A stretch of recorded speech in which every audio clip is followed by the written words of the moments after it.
श्रद्धा से समन्वित होकर अपने घर में अपने समस्त संबंधी गणों को बुलाकर विधि पूर्वक भगवान सत्यनारायण जी की पूजन अर्चन को करता हुआ भगवान जी की इस मंगलमय कथा का श्रवण पान कर लेता है, वह जीव जो है जन्म मरण के चक्कर से छूटकर मेरे परम पद को प्राप्त हो जाता है। बोलिए सच्चिदानंद भगवान की। और इस प्रकार से नारद मुनि जी ने जो है आज परम पवित्र करने वाले भगवान सत्यनारायण जी की इस व्रत महिमा को जो है भगवान श्री हरि जी के मुख से जो है सुना। जो कथा सूत मुनि जी महाराज शौनक आदि 88,000 ऋषियों को नैमिषारण्य तीर्थ में सुना रहे हैं और कहने लगे कि ऋषि लोगों, इस प्रकार से मैंने तुमसे जो है भगवान सत्यनारायण जी की व्रत महिमा को सुना दिया, अब आगे आप क्या सुनना चाहते हैं। तो शौनक आदि ऋषियों ने कहा कि भगवान जी, सूत जी, आपने हमें जो है भगवान जी की व्रत की महिमा को तो सुना दिया, लेकिन आगे इस व्रत को किसने किया और उसे किस फल की प्राप्ति हुई, इस कथा को जो है पूर्ण रूप से हमें सुनाइए, तब हमें पता लगेगा इस व्रत की महिमा का। तो सूत जी बोले कि सावधान होकर आगे की कथा को सुनो। एक समय की बात है, रमणीय काशी नामक नगर में जो एक निर्धन ब्राह्मण रहते हैं, सतानंद इनका नाम है, और जैसे तैसे जो है भिक्षा मांग कर अपने जीवन का निर्वाह कर रहे हैं। एक दिन भगवान जी ने एक बूढ़े सन्यासी का रूप बनाया और सतानंद नामक ब्राह्मण के पास जाकर बड़े मीठे वचनों में जो है पूछने लगे उसके दुख का कारण। आज वह ब्राह्मण रोता हुआ अपने पूरे दुख को सुनाने लगा और कहने लगा कि भगवान, मैंने कई उपाय कर दिए लेकिन मेरा यह दुख समाप्त होता ही नहीं। यदि आपके पास कोई उपाय है तो उस उपाय को मुझे बतलाइए। आज वृद्ध ब्राह्मण रूपधारी भगवान विष्णु जी सत्यनारायण जी की व्रत महिमा वो जो है सतानंद नामक ब्राह्मण को बतलाते हैं और कहने लगे कि यदि ब्राह्मण देव आप भक्ति और श्रद्धा से सत्यनारायण जी का व्रत कर लेंगे तो भगवान सत्यनारायण जी अवश्य ही आपकी मन की मनोकामना को पूर्ण कर देंगे। और इस प्रकार से सत्यनारायण जी की व्रत महिमा को बतलाकर भगवान जी वहां से अंतर ध्यान हो गए। अब सतानंद नामक ब्राह्मण ने सत्यनारायण जी के इस व्रत को करने का संकल्प लिया और भिक्षा मांगने के लिए जो है आज अपने नगर की ओर कहीं चल दिया। भगवान जी की कृपा से उस दिन जो है सतानंद नामक ब्राह्मण को भिक्षा में जो है बहुत सा अन्न धन प्राप्त हुआ और प्रसन्न होकर सायंकाल के समय पके हुए केले का फल, घी, दूध, गेहूं का चूर्ण बनाकर जो है स्वाया मात्र में लेकर विधि पूर्वक अपने समस्त संबंधी गणों को बुलाया और भगवान सत्यनारायण जी के इस परम पवित्र व्रत को किया। बोलिए सच्चिदानंद भगवान की। और भगवान सत्यनारायण जी के इस परम पवित्र व्रत को करने के प्रभाव से उस दिन के बाद यह सतानंद नामक ब्राह्मण जो है बहुत सारे धन धान्य से परिपूर्ण हो गए और अनेकों अनेक वर्षों तक भगवान जी के इस परम पवित्र व्रत को करते हुए और अनेकों अनेक सुखों को भोगते हुए जब इनका अंत समय आया तो भगवान जी की कृपा से इन्हें जो है भगवान जी के जो है परम धाम की प्राप्ति हो गई। बोलिए सच्चिदानंद भगवान की। सूत मुनि जी महाराज शौनकादि ऋषियों से कहने लगे कि हे शौनकादि मुनियों, भगवान सत्यनारायण जी का यह व्रत इतना मंगल प्रदान करने वाला है कि जो भी जीव जिस भी कामना से भगवान सत्यनारायण जी के इस परम पवित्र व्रत को कर लेता है उस जीव की जो है वही कामना भगवान जी जो है स्वयं पूर्ण कर देते हैं। बोलिए सच्चिदानंद भगवान की। सूत मुनि जी महाराज शौनकादि 88,000 ऋषियों से कहने लगे कि ऋषि लोगों, इसी विषय के ऊपर एक अन्य पुरातन इतिहास का वृतांत जो है मैं आपको सुनाता हूँ। एक समय की बात है, प्राचीन काल में उल्कामुख नामक जो है एक राजा थे। यह राजा जो है जितेंद्रिय, सत्यवादी और अत्यंत बुद्धिमान थे, लेकिन इनके जो है कोई संतान नहीं थी और इनकी धर्मपत्नी जो सौंदर्य आदि समस्त गुणों से संपन्न और पति परायण थी, लेकिन संतान की चिंता से जो है दुखी सी रहती थी। एक दिन राजा उल्कामुख जी अपनी धर्मपत्नी के साथ संतान प्राप्ति की कामना से जो है भद्रशील नदी के पास आए और वहां पर एक बहुत बड़े बट वृक्ष के नीचे जो है इन्होंने भगवान सत्यनारायण जी की पूजा करना जो है आरंभ किया। और जब जो है अब ब्राह्मणों के द्वारा जो है वहां पर पूजा आदि करवा रहे थे, उसी समय वहां पर जो है एक साधु वणिक जो है व्यापार करता हुआ पहुंचा और आज राजा उल्कामुख जी के पास जाकर वह वणिक पूछने लगा कि राजन, आप यहाँ पर जो है किसकी पूजा कर रहे हैं और इस पूजा को करने से जो है किस फल की प्राप्ति होती है। आज राजा उल्कामुख जी जो है पूरा वृतांत उस वणिक को सुनाते हैं और कहने लगे कि वणिक, मैं संतान प्राप्ति की कामना से जो है भगवान सत्यदेव जी के व्रत और पूजन को कर रहा हूँ।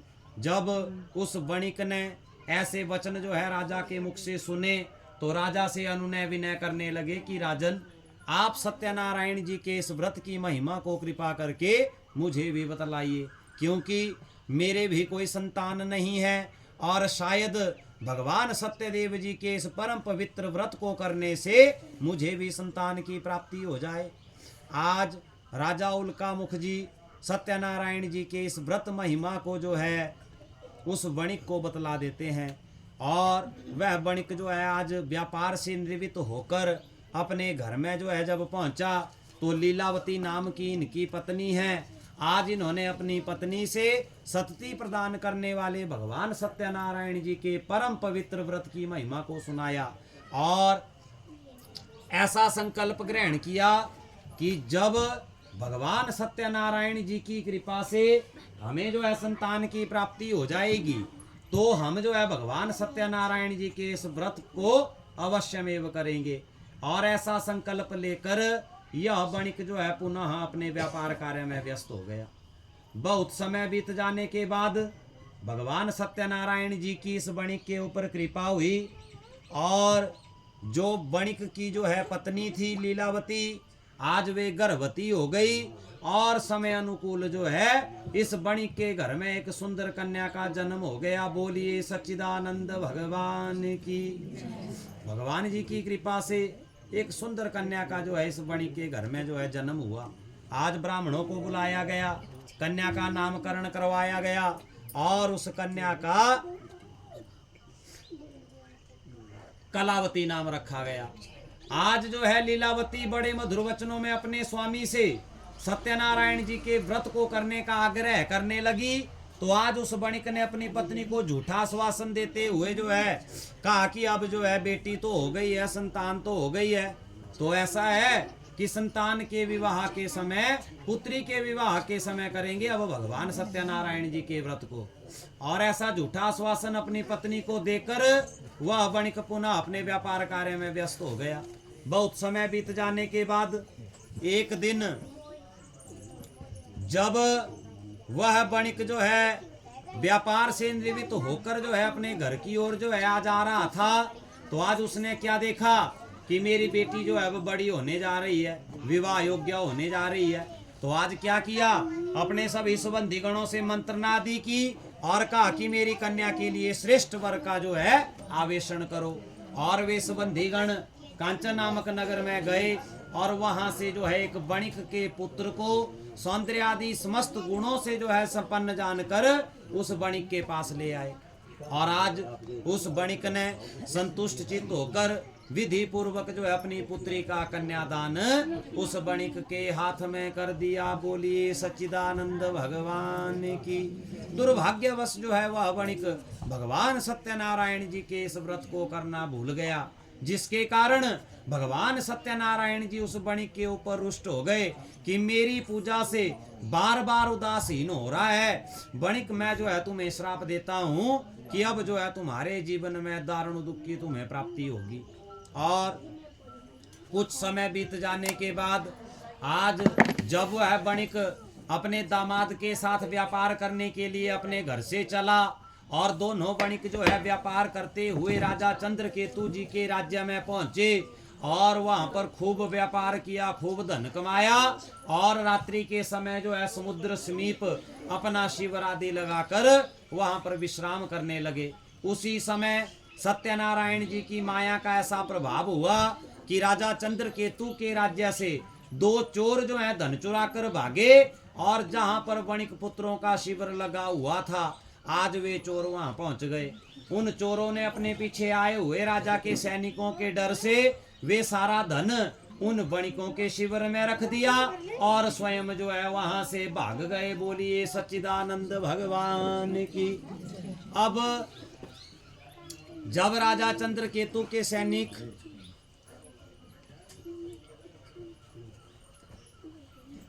समुद्र समीप जो है उन वणिकों के शिविर में पहुंचे, तो आज जब उन वणिकों के पास जो है सारे राजसी धन को प्राप्त किया, तो बिना उन वणिकों की बात सुने उन्हें जो है दृढ़ता पूर्वक बांध दिया गया और राजा चंद्रकेतु जी के सामने लाया गया। आज राजा चंद्रकेतु जी की आज्ञा से और भगवान सत्यनारायण जी की माया से उन वणिकों की जो है किसी ने बात तक नहीं सुनी और जो है उन्हें महान कारागार में डाल दिया गया। भगवान सत्यनारायण जी की माया का ऐसा प्रभाव हुआ कि वणिक के घर का जो धन था वे चोरों के द्वारा चुरा लिया गया। आज जो है उस वणिक की पत्नी लीलावती और जो है पुत्री कलावती शारीरिक मानसिक पीड़ाओं से युक्त होकर भूख और प्यास के कारण जो है दर दर भटकने लग गई। एक दिन क्या हुआ कि किसी ब्राह्मण के घर में सायंकाल के समय इसी प्रकार से जो है भगवान सत्यनारायण जी की व्रत कथा चली हुई थी। आज कलावती के कानों में कुछ शब्द जो है कथा के जब पड़े, तो जो है वह उस ब्राह्मण के घर में गई और भगवान सत्यनारायण जी की इस पवित्र कथा का जो है श्रवण पान किया। कुछ रात्रि हो जाने पर जब वापिस अपने घर आई तो माता लीलावती को वृतांत सुनाया, तो आज लीलावती को अपने स्वामी के संकल्प की याद आ गई। बोलिए सच्चिदानंद भगवान की। अपने स्वामी के संकल्प की याद आ गई कि बार बार जो है मेरे स्वामी ने सत्यनारायण जी के इस व्रत को करने का, इस पूजन को करने का उन्होंने संकल्प लिया था, लेकिन एक बार भी जो है उस संकल्प को उन्होंने पूरा नहीं किया और शायद इसी कारण जो है हमें यह सब दुख उठाना पड़ रहा हो।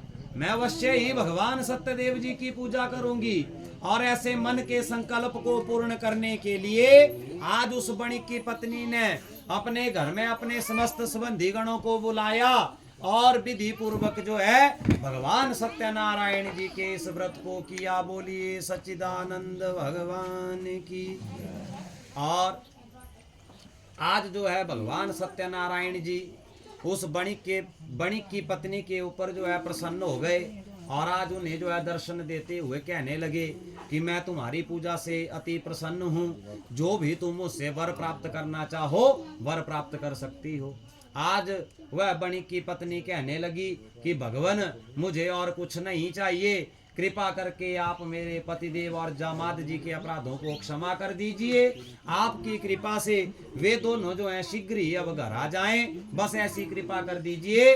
और जो ऐसा कहकर बारंबार जो है भगवान जी के चरणों में जब प्रणाम किया, तो आज भगवान सत्यनारायण जी उस वणिक की पत्नी को जो है अभिष्ट वर देकर वहां से अंतर ध्यान हो गए। बोलिए सच्चिदानंद भगवान की। इसके बाद भगवान सत्यनारायण जी अपनी माया के द्वारा राजा चंद्रकेतु को जो है स्वप्न कराते हैं रात्रि के समय में, और स्वप्न में कहते हैं कि राजन प्रातः काल दोनों बंदी वणिक पुत्रों को मुक्त कर दो, क्योंकि जो है उन्होंने तुम्हारे धन को नहीं चुराया था। उन लोगों को तो मेरी पूजा से उदासहीन होने के कारण जो है यह सब दुख उठाना पड़ रहा था। जब अगले दिन प्रातः काल राजा चंद्रकेतु जी जो है सभा में बैठे, सभा सदकों को, अपने मंत्री गणों को अपना स्वप्न जो है सुनाया, तो आज जो है राजा चंद्रकेतु जी ने आज्ञा दी कि दोनों वणिकों को मुक्त कर दिया जाए। और आज वणिकों को मुक्त कर दिया गया, उनका क्षौर कर्म आदि करवाया गया, नाना प्रकार के वस्त्र अलंकार आभूषण और बहुत सारा धन जो है राजा चंद्रकेतु जी ने भेंट स्वरूप जो है उन वणिकों को दान दिया और कहा कि मैं आपसे क्षमा मांगता हूँ, आप लोगों को जो है भगवान जी की अवज्ञाता के कारण जो है यह सब दुख उठाना पड़ रहा था, इसमें मेरा कोई दोष नहीं है, आप मुझे क्षमा कर दीजिए। और कहा कि हे महावैश्यो, अब जो है आप अपने नगर की ओर जा सकते हैं। एक बड़ी सुंदर नाव बनाकर जो है सारा धन उन बणिकों का उस नाव में रख दिया। और आज वे बणिक जो है राजा चंद्रकेतु जी को प्रणाम करके अपने घर की ओर चलने लगे। आज अपने घर में पहुंच जाने पर उस बणिक ने अपने धन रक्षक दूतों को आने का समाचार भेजा।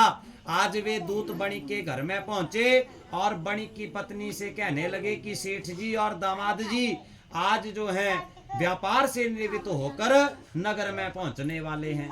आज जब बणिक की पत्नी ने ऐसे वचनों को दूत के मुख से सुना तो शीघ्रता पूर्वक भगवान सत्यदेव जी के व्रत पूजन को जो है वह कर रही थी आज समाप्त किया। भगवान जी के प्रसाद को ग्रहण किया और अपनी बेटी से कहने लगी कि बेटी मैं जो है समुद्र समीप अपने पति दर्शन के लिए जो है जा रही हूँ, तुम भी अपने व्रत पूजन को समाप्त करके चली आना। और लीलावती चल पड़ी। आज कलावती ने सुना कि पति पहुंच गए हैं। आज उनसे मिलने की खुशी में शीघ्रता पूर्वक जो है भगवान सत्यनारायण जी के व्रत को समाप्त किया। और आज भगवान जी के प्रसाद का परित्याग करके जैसे ही वह घर से चलने लगी, आज भगवान सत्यनारायण जी की माया से नौका का हरण कर दिया जाता है और उस नौका को जल के भीतर जो है डुबो दिया जाता है। आज जब कलावती समुद्र के पास पहुंची और जब वहां पर अपने पति को नहीं देखा तो जोर जोर से रुद्र करती हुई पृथ्वी के ऊपर गिर गई और जो है रोने लगी। बणिक भी चिंतित हो गया कि अभी अभी धन सहित नौका कैसे अलक्षित हो गई। ना जाने किसी देवता ना जाने किसी दानव ने जो ऐसा नौका का हरण कर लिया हो, अथवा जो है भगवान सत्यनारायण जी की महिमा को तो कौन जान सकता है। इसलिए मैं भगवान सत्यनारायण जी से क्षमा मांगता हूँ। मैं आपकी पूजा अवश्य ही करूंगा, भगवान आप प्रसन्न हो। जब बणिक जो है ऐसे वचनों को बोल रहा था उसी समय जो है आकाश मंडल से ऐसी आकाशवाणी हुई कि बणिक मेरी पूजा से बार बार उदासीन होने के कारण ही तो तुम्हें यह सब दुख उठाने पड़ रहे थे। तो आज बणिक ने कहा कि भगवान क्षमा करे। अब जो है मैं आपके सामने जो है एक ऐसे संकल्प को ग्रहण करता हूँ कि प्रत्येक महीने की पूर्णिमा और संक्रांति के पर्व पर मैं आपके इस परम पवित्र व्रत को करूंगा, ऐसा संकल्प करता हूँ। और जब जो है बणिक ने ऐसे संकल्प को ग्रहण कर लिया तो उसी समय आकाश मंडल से ऐसी आकाशवाणी हुई कि मैं बणिक तुमसे अति प्रसन्न हूँ, मैं प्रसन्न हूँ तुमसे। तुम्हारी पुत्री जो है वे प्रसाद का परित्याग करके जो है यहाँ पर आई है, इसीलिए जो है इसका पति अलक्षित हुआ है। यदि यह घर जाएगी और प्रसाद ग्रहण करके पुनः अपने पति दर्शन के लिए यहाँ पर आएगी तो यहाँ पर अपने पति को अवश्य ही प्राप्त कर लेगी। जब कलावती ने ऐसी आकाशवाणी सुनी शीघ्रता पूर्वक घर गई, भगवान जी से क्षमा मांगती हुई भगवान जी के प्रसाद को ग्रहण करके जब पुनः जो है पहुंची तो आज वहां पर अपने पति को देखकर महान आनंद से परिपूर्ण हो गई। और उस दिन के बाद प्रत्येक महीने की पूर्णिमा और संक्रांति के पर्व पर भगवान सत्यनारायण जी के व्रत को यह करते हुए यह बणिक जो है कई हजार वर्षों तक जो है अंत में जो है भगवान सत्यनारायण जी की कृपा से भगवान सत्यनारायण जी के परम धाम की जो है इन्हें प्राप्ति होती है। बोलिए सच्चिदानंद भगवान की। सूत मुनि जी महाराज शौनक आदि 88,000 ऋषियों से कहने लगे कि ऋषि लोगों जो भी इस परम पवित्र व्रत को करता है भगवान जी जो है उसकी मनोकामना अवश्य ही पूर्ण कर देते हैं। नैमिषारण्य नामक तीर्थ में सूत जी शौनक आदि 88,000 ऋषियों से कहने लगे कि ये ऋषि लोगों अंत में महात्मा नारद जी से भगवान विष्णु जी ने जो इस सत्यनारायण जी की व्रत कथा का अंतिम सार जो है उन्हें सुनाया, वह अंतिम सार जो है मैं आपसे कहता हूँ, आप लोग सावधान होकर सुने। कलयुग में सनातन धर्म के देव भगवान सत्यनारायण जी जो अनेकों अनेक रूप धारण करने वाले हैं, कलयुग में भगवान जी के अनेक अवतार होंगे और अनेकों अनेक भगवान जी के नाम होंगे।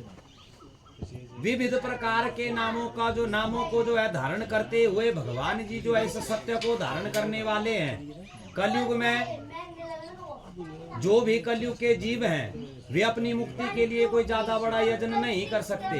कलयुग का जीव इतना आलसी हो जाएगा कि वह अपनी मुक्ति के लिए ज्यादा बड़ा कोई यजन तो कर ही नहीं सकता। इसलिए भगवान जी ने यह छोटा सा उपाय बनाया, जिसको करने मात्र से प्राणी जो है अपने समस्त पापों से छूटकर अंत में भगवान जी के जो है उस परम धाम को प्राप्त कर लेता है। सूत मुनि जी महाराज शौनक आदि 88,000 ऋषियों से कहने लगे, जिसने जो है भगवान सत्यनारायण जी के इस परम पवित्र व्रत को इस पृथ्वी के ऊपर किया, उनके अगले जन्म का वृतांत भी सूक्ष्म रूप से मैं आपसे कहता हूँ। सतानंद नामक ब्राह्मण सत्यनारायण जी का व्रत करके द्वापर युग में बने सुदामा, और इस जन्म में इन्होंने भगवान श्री कृष्ण जी का ध्यान करते हुए अंत में भगवान जी के परम धाम को प्राप्त किया। जो राजा उल्का मुख जी थे, यह सत्यनारायण जी का व्रत करके त्रेता युग में बने राजा दशरथ, जिन्होंने जो है भगवान श्रृंगीनाथ जी की पूजा करके अंत में भगवान जी के परम धाम को प्राप्त किया। और जो बणिक था, यह सत्यनारायण जी का व्रत करके द्वापर युग में बना मोरध्वज नामक राजा, और इस जन्म में इन्होंने जो है आरे से चीरकर अपने पुत्र की आदि देह जो है भगवान जी के चरणों में अर्पित करके भगवान जी के परम धाम को प्राप्त किया। इसी प्रकार से भगवान सत्यनारायण जी का यह व्रत इतना मंगल देने वाला है, इतना पवित्र करने वाला है कि जो भी जीव जिस भी कामना से भगवान जी का यह यज्ञ कर लेता है, भगवान जी की कृपा से वह जीव जो है अपने समस्त पापों से छूटकर भगवान जी के परम धाम को प्राप्त कर लेता है। बोलिए सच्चिदानंद भगवान की, तुलजा मैया की, स्थानीय समस्त देवी देवताओं की। मंगलम भगवान विष्णु, मंगलम गरुड़ ध्वजा, मंगलम पुंडरीकाक्ष, मंगलाय स्तनो हरि, शांताकारं भुजगशयनं पद्मनाभं सुरेश्वरं, विश्वाधारं गगन सदृशं मेघवर्णं शुभांगं, लक्ष्मीकांतं कमलनयनं योगीभिर्ध्यानगम्यं, वंदे विष्णु भवभयहर सर्वलोकैकनाथं। श्री विष्णवे नमः, श्री विष्णवे नमः, श्री विष्णवे नमः। अनेन कथां भगवान श्री लक्ष्मी नारायणं चरणम अर्पणमस्तु। चढ़ाई दो फूल भगवान जी ने कलसा वाले जी। बोलिए सच्चिदानंद भगवान की।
करा जी पानी का थोड़ा छिट्टा ही करो। आर्थिक पात्रायै नमः, ज्वाला मालिन्यायै नमः। थोड़ा टिक्का चौड़ फूल चढ़ाई दो जी। एतानि जल स्नान गंधक्षदान पुष्पम समर्पयामि भगवती ज्वाला मालिन्यायै नमो नमः। नमस्करोमि। खड़ी जाना बड़े रामा ने जी, अपनी जगह पर खड़े हो जाओ जी सब जने।